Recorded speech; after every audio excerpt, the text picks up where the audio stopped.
Comencemos dividiendo en 4 etapas la evolución de la educación religiosa. Primero en la Iglesia Católica y luego en imitación a esta en el protestantismo. Las 4 etapas en la historia de la cristiandad son episcopal, monástica, académica y por último la seminarista pastoral. Primera etapa, episcopal.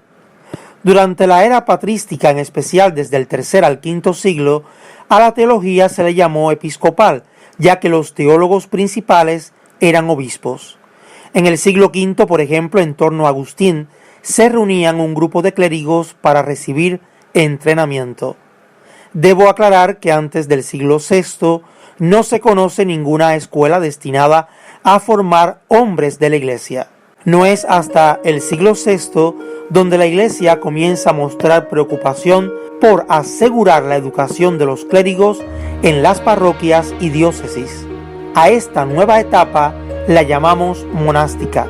No obstante, desde los primeros siglos del cristianismo, los llamados padres de la Iglesia se sintieron tentados a armonizar el pensamiento cristiano con la filosofía griega. Los padres de la Iglesia de Oriente se zambulleron en la filosofía platónica, imitaron las técnicas de Platón y Aristóteles para divulgar el mensaje de Cristo. Desgraciadamente fue inevitable la influencia griega en aquellas comunidades cristianas. Así comenzó una etapa de oscuridad donde era casi imposible visualizar las verdades esenciales predicadas en el primer siglo.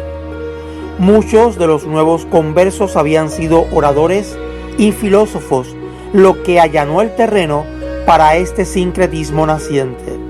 Según el historiador Eusebio en su Historia de la Iglesia, Justino Mártir, quien vivió en el segundo siglo, se vestía con el mismo atuendo que el de los filósofos. ¿Hasta dónde llegaría este pensador cristiano?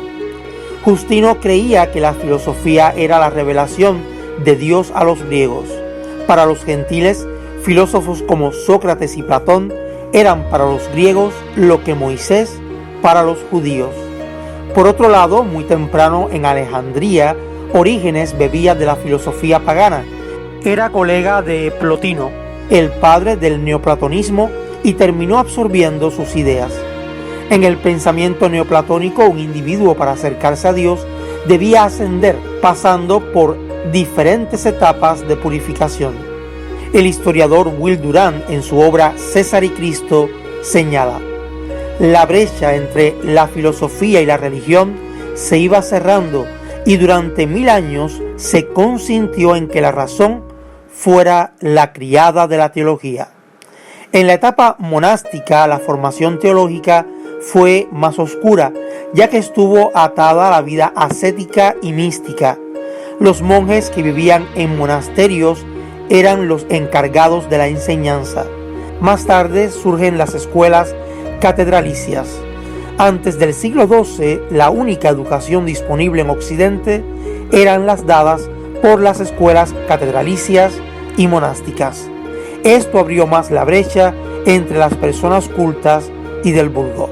La tercera etapa que nos ocupará nos llevará al año 1200, donde las escuelas catedralicias evolucionaron hacia las universidades. La Universidad de Bolonia, Italia, fue la primera en el mundo, seguida esta la de París, y en tercer lugar la de Oxford.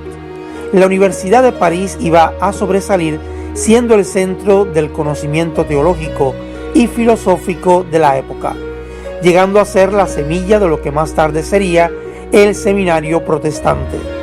La teología en las universidades era la reina de las ciencias. Desde mediados del siglo XII hasta fines del siglo XIV, 71 universidades se habían establecido en Europa. Pero ello no trajo más conocimiento bíblico a la gente común. Todo lo contrario, era una época de oscurantismo bíblico. La academia adoptó el modelo aristotélico de pensamiento, yendo tras la búsqueda del conocimiento racional y lógico, siendo la escolástica su principal impulsora. A ello debemos, según Frank Viola y George Barna, en su libro Paganismo en tu cristianismo, que la mente occidental siempre ha sido aficionada a la formulación de credos, declaraciones doctrinales y otras abstracciones sin sangre en las venas. Martín Lutero más tarde diría: ¿qué otra cosa son las universidades sino lugares en los que se entrena a los jóvenes en las glorias de Grecia? Aunque Lutero era un hombre de universidad, su crítica iba dirigida a la práctica de la enseñanza de la lógica aristotélica en el nivel universitario. Por último, llegamos a la etapa seminarista, resultado de la teología escolástica enseñada en las universidades.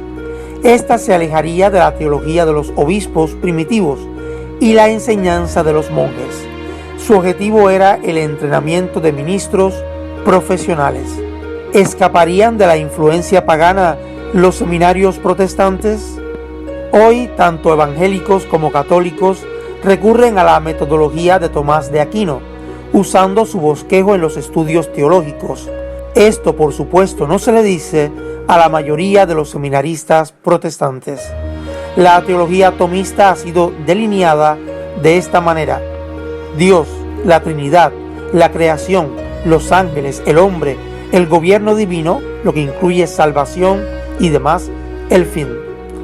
Ahora comparémosla con la teología sistemática empleada en los seminarios protestantes: Dios, unidad y Trinidad, la creación, angelología, el origen y carácter del hombre, soteriología, salvación y otros, escatología, o sea, el estado final.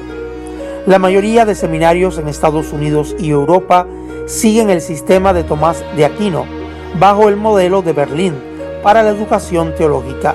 Este modelo tiene su origen en el Berlín de 1800, resultado del racionalismo ilustrado que reafirmaba la teología como un ejercicio cerebral donde se ensalza la razón, pues es la llave que abre el conocimiento de Dios. Esto aparentemente no es malo, pero la teología, para desgracia de muchos evangélicos sinceros, terminaría siendo una empresa intelectual, una actividad de la mente y para la mente, convirtiendo a Dios en una idea teológica conocida por inferencia más que una realidad conocida por experiencia, según Martin Kelsey. Tasser diría: del mismo modo que los científicos pierden a Dios en el mundo que Él creó, los teólogos pierden a Dios dentro de su palabra.